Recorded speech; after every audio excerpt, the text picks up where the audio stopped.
So we're here right now at the tip of Pag-asa Island and makikita po natin napakalinis po ng ating dagat at napakaganda ng ating karagatan.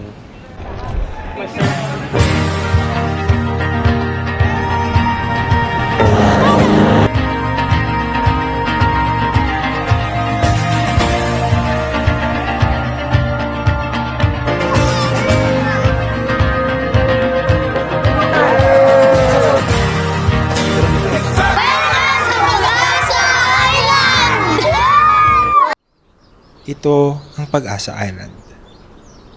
Isang maliit na komunidad na puno ng mga kwentong nagbibigay buhay sa isla. Masaya rin po, ma'am. Tiisin lang namin kahit na sabihin na para kami bilanggo dito, ay wala namang punta-puntahan. Kondisyon po dito na umakyat ka dito, tapos 3 buwan, pwede ka rin magpamanipisto. Kami po ay empleyado dito sa munisipyo, COS, Contact of Worker.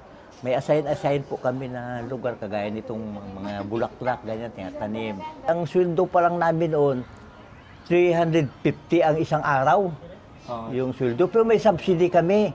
May subsidy na bigas, bago may sardinas, may asukal, may tuyo, may suka. Subsidy yung tatay para dito po.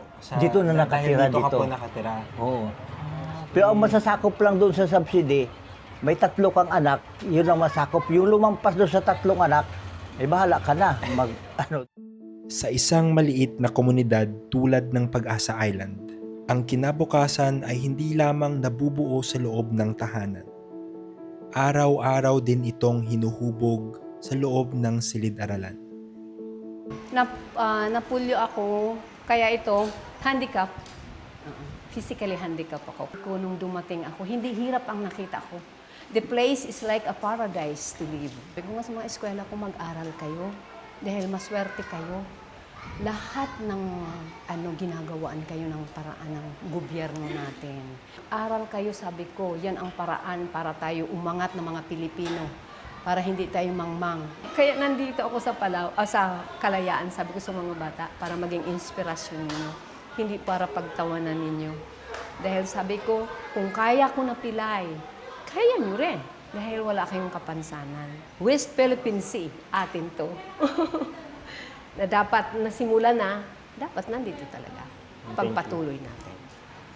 Kasi Pilipino, hindi pa sisiil. O, di ba?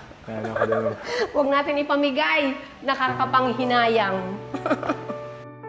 Hindi lamang isang isla ang Pag-asa.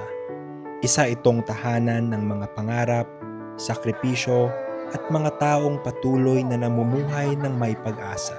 Sa bawat alon na dumaraan at sa bawat umaga, nagpapatuloy ang kanilang kwento.